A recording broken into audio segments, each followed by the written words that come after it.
Thank you everyone for watching these videos. I thank you for receiving the messages and being blessed. In this video, there's one question I want you to remember. It's a very simple one. Where is the power? I'm going to repeat it in case you missed it. Where is the power? If you jump in a river or in a pond or in a pool, let's say you jump in water, what happens to you? You become wet. Water and wetness belong together. You can't separate the two because a liquid, when it touches something else, it makes the surface that it touches wet. That's it. Ask anyone who knows physics or chemistry. They can explain it to you. And even without chemistry and physics, you can understand that you get in contact with water, you become wet.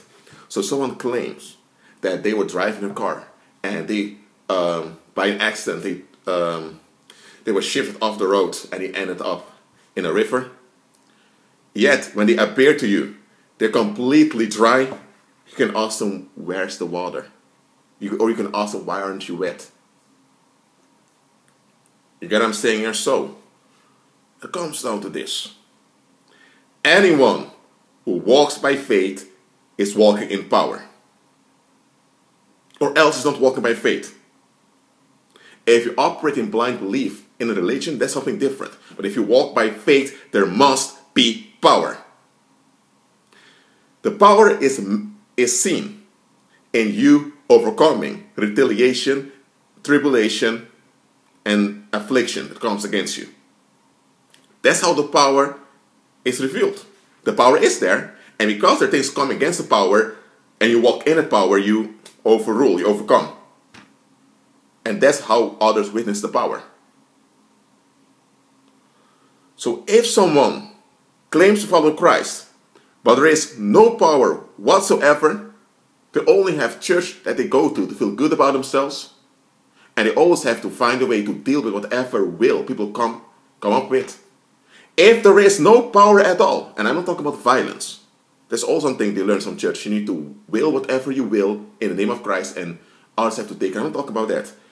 If there is no power, then question everything they say.